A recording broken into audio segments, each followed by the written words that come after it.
제목을 같이 한번 읽어보겠습니다. 하나님 나라를 경험하고 확장하는 아름다운 공동체. 아멘. 여러분들이 하나님 나라를 경험하고 확장해 나갈 수 있는 교회가 되기를 원합니다. 하나님 말씀 읽겠습니다. 마태복음 6장 33절 말씀 함께 합독합니다. 그런즉 너희는 먼저 그의 나라와 그의 의를 구하라. 그리하면 이 모든 것을 너희에게 더하시리라. 아멘. 한 번만 더요. 그런즉 너희는 먼저 그의 나라와 그의 의를 구하라. 그리하면 이 모든 것을 너희에게 더하시리라. 아멘. 저는 이 말씀 가운데 더하시리라, 더하시리라, 이 말씀이 참 마음속에 다가왔습니다. 여러분과 제가 이 선교적 교회를 함께 일구어 가고 싶습니다. 여러분과 제가요, 창조 세계를 회복하는 교회를 만들어 가고 싶습니다. 오늘 예수님께서는 마태복음 6장 33절 이전에 5장부터 7장의 산상수훈을 통해 우리에게 주신 삶의 가장 우선순위에 대한 가르침을 말씀해 주었습니다. 이 말씀은요, 하나님 나라를 경험하고 확장하는 공동체를 이루기를 원하는 우리들이 어떻게 살아야 하는지에 대한 분명한 지침을 주시는 말씀입니다. 한 기업의 CEO가 있었습니다. 그는 매일 바쁘게 살며 매출과 성장을 최우선 가치로 두었습니다.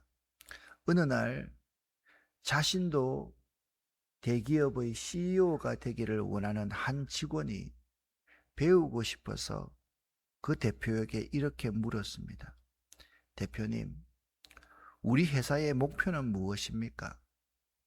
대표가 대답하기를 성공입니다 라고 대답했습니다. 대표님, 그 성공의 기준은 무엇입니까? 대표가 대답을 잘하지 못합니다. 글쎄요, 더 열심히 벌고 더 크게 성장하는 것이지요.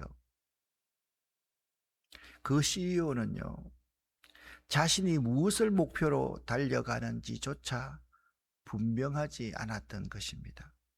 많은 사람의 삶이, 교회인 많은 사람의 삶이 이와 같습니다. 계획이 많고요, 바쁨도 넘치지만 무엇을 먼저 두고 있는지가 분명하지 않습니다. 예수님께서는 너희는 먼저 그의 나라와 그의 의를 구하라 말씀하십니다. 우선순위가 교회인 우리 각 사람은 교회인 우리의 삶, 그것을 우선순위가 결정을 합니다. 교회는요, 예배가 있고 봉사가 있고 여러 가지 사역이 있지만 우리가 먼저 구해야 할 것이 있습니다. 내가 먼저 구해야 될 것이 있습니다. 그것이 뭐냐? 하나님 나라와 그의 의가 분명해야만 합니다. 이 순서가 바뀌어서는 결코 안 됩니다. 교회가 사람이 많아져서 성장해야 되겠지요. 그런데 무엇이 하나님의 나라인지, 무엇이 하나님의 의인지가 규정되지 않는 성장, 그것은 아무런 의미가 없습니다. 마치 다양한 은사가 우리 가운데 있는데 그 은사를 활용하는 것에만 관심이 있지, 그 속에 사랑이 없다, 사랑 없는 은사가 아무것도 아니라는 것을 모르고서 은사를 중요하다라고 생각하는 것과 마찬가지입니다. 사랑이 없으면 아무런 소용이 없듯이 여러 가지 사역, 여러 가지 일들이 참으로 많이 있지만 먼저 우선순위가 하나님의 나라인가, 하나님의 의인가, 그것을 생각하지 않으면 안 됩니다. 그냥 정신없이 달려오는 거예요. 향방 없이 달려가는 거예요. 그러니 질서가 깨어집니다. 연합이 깨어집니다. 문제가 심각합니다. 6장 33절 앞부분에 마태복음의 저자 마태는 우리가 염려하는 것들을 언급하고 있습니다. 무엇을 먹을까? 무엇을 입을까 하는 세상적인 필요에 대한 걱정을 언급하고 있습니다. 우리들이요, 교회인 우리들이요, 눈에 보이는 것을 인생의 목표로 삼을 때 끊임없이 불안과 염려에 시달립니다. 교회를 경영하는 목회자나 재정을 담당하는 사람이 끊임없이 눈에 보이는 것을 교회의 목표로 삼을 때 끊임없이 불안과 염려에 시달립니다. 교회는 그러므로 하나님 나라를 경험할 수 있어야 됩니다. 하나님 나라를 경험하고 나서 확장하는 공동체가 되어야지, 하나님 나라를 경험하지 않고 확장, 성장을 이야기해서는 안 됩니다. 하나님의 나라는 단지 미래의 천국이 아닙니다.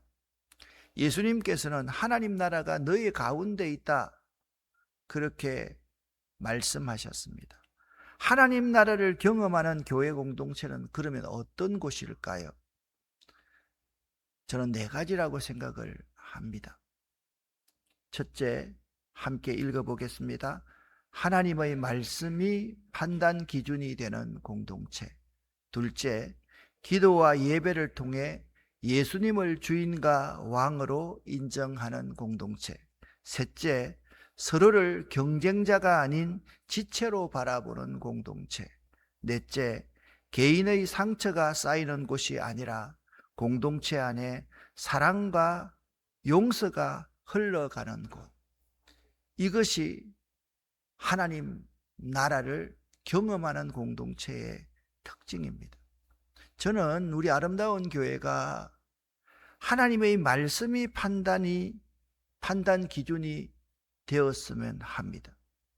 우리 아름다운 교회의 모든 지체가 예수를 주인과 왕으로 인정했으면 참 좋겠습니다. 그리고 서로를 지체로 바라볼 수 있는 공동체입니다. 지체 가운데 중요하지 않은 것이 하나도 없듯이 상대가 내 인생의 가장 중요한 존재라는 것을 인정해 줄 수 있는 공동체가 되었으면 좋겠습니다. 이 아름다운 교회에 거대한 용광로, 사랑의 용광로 속에 들어오면 상처가 사랑과 용서로서 흘러 넘치는 공동체가 되었으면 참 좋겠습니다. 여러분과 제가 이런 공동체를 만들어 갈 수 있기를 예수 이름으로 간절히 축원합니다. 그러기 위해서 우리의 삶의 근본적인 전환이 있어야 됩니다. 삶의 근본적인 전환의 가장 중요한 것은 무엇을 먼저 구할 것인가 라는 것입니다. 여기 참 중요한 단어가 있습니다. 먼저라는 단어입니다. 이 먼저라는 단어는 시간적인 순서뿐만 아니라 최우선적인 가치와 목적을 말합니다. 이는 시간적으로 먼저가 아닌 중요도에서 최우선순위가 되어야 함을 강조하고 있습니다. 이는 하나님께 모든 일, 어떤 일보다 앞서 우선순위를 두는 태도를 말합니다. 다시 한번 말씀을 드립니다. 하나님께 모든 일과 어떤 일보다 우선순위를 두는 태도, 마음, 이것이 먼저여야만 합니다. 먼저여야만. 어떤 결정을 하기 전에 하나님께 먼저 앞서서 우선순위를 두는 것, 그것이 먼저 구할 것입니다. 어떤 일을 하기 전 기도와 말씀으로 하나님의 뜻을 구하는 자세와 먼저 근의에, 말씀의 근의에 순종하는 마음 자세를 가짐을 의미하는 것입니다. 그의 나라를 한 문장으로 표현하면 하나님의 다스림과 통치 아래에 있는 삶이다 라고 정의해 볼 수가 있겠습니다. 하나님 나라는 내 마음대로 내 멋대로 사는 것이 아닙니다. 하나님을 우리 인생의 심판자이자 감독으로 모시고 그분의 뜻과 사랑의 규칙에 따라 사는 나라를 의미합니다. 그렇게 할 때 우리의 삶은 혼돈 대신 평화로 가득 차게 됩니다. 이때 우리는 이미 이 땅에서 천국을 경험하기 시작하는 것입니다. 축구 시합을 하는데 각자 자기 마음대로 공을 차고 심판도 없고 규칙도 없다면 어떨까요? 저는 간혹 이기기 위해서 상대방을 차고 붙들고 욕설을 하고 뒤에서 보이지 않는 반칙을 하는 사람들을 볼 수가 있습니다. 제가 참 축구를 참 좋아하는데요, 아무리 세계적인 선수 메시라 할지라도 한 사람이 따라가면서 계속 기회다고 욕하고 차고 꼬집고 유니폼을 당기고 이렇게 하면 이긴다 할지라도 참 지저분하게 느껴집니다. 아마 그 게임은 금방 아수라장이 되고 아무도 그 경기를 재미있어 하지 않을 것입니다. 하지만 룰을 정하고 심판이 공정하게 그 경기를 이끌어갈 때 모두가 신나게 각 개인이 가진 그 능력을 보면서 축구 게임을 즐길 수 있을 것입니다. 그렇습니다. 이것이 하나님 나라의 의입니다. 두 번째, 그의 의는요, 올바르고 바른 것으로서 하나님 성품을 닮아가는 것을 이야기를 합니다. 우리는 그의 의라고 그러니까 참 어렵습니다. 쉽게 좀 풀어드리겠습니다. 지하철에 한 할머니가 타셨습니다. 다들 여러분 아시다시피 스마트폰만 다 보고 앉아 있는데요, 어떤 젊은이들은 그냥 자고 있는데요, 한 청년이 조용히 일어나 할머니 이쪽으로 오셔서 여기 앉으세요 라고 하면서 자리를 양보하고 할머니의 짐도 들어드립니다. 그 순간 지하철에 훈훈하고 따뜻한 기운이 감돌았고요, 모두의 표정이 밝아지는 걸 느꼈습니다. 누가 시킨 것도 아닌데 그 청년은 옳은 일, 마땅히 해야 할 일을 한 것입니다. 그런데 그 할머니의 태도가 더 중요합니다.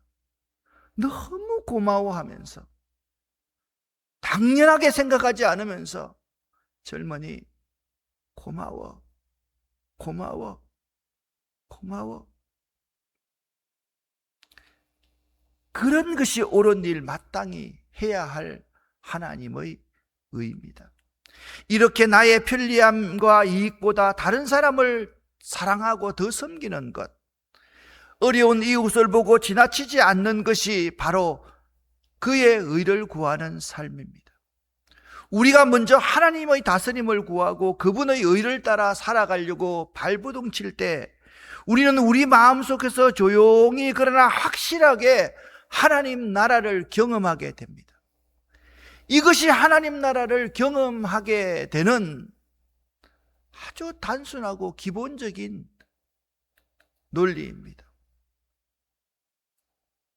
19세기 영국의 조지 물러 목사님이 있었습니다.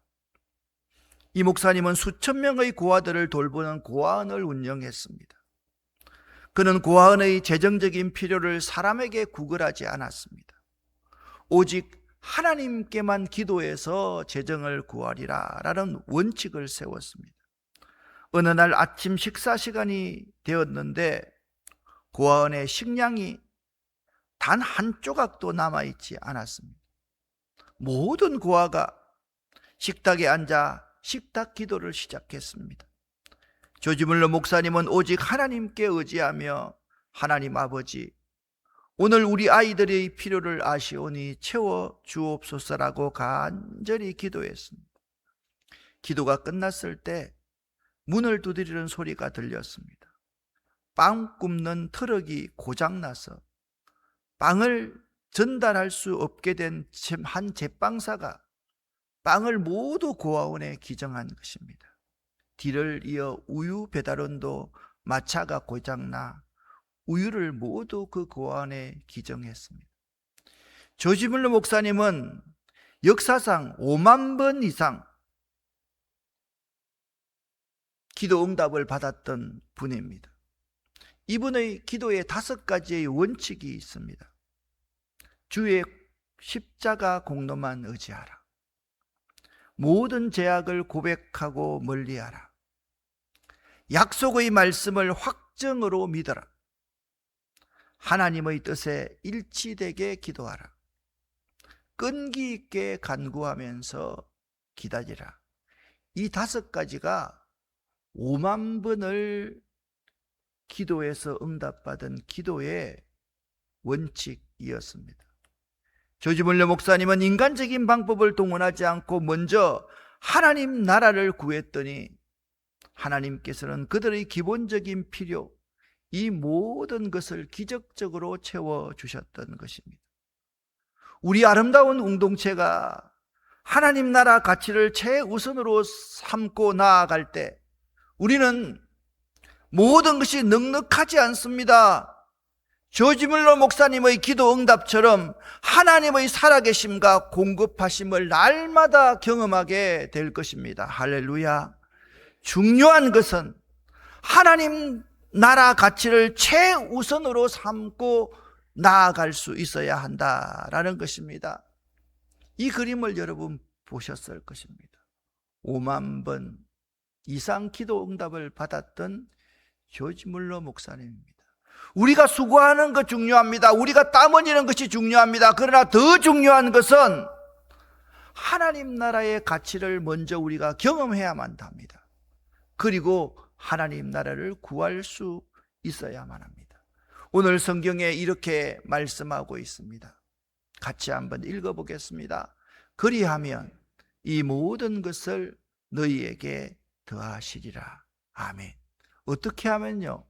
먼저 하나님 나라와 의를 구하면 이 모든 것을 너희에게 더하시리라.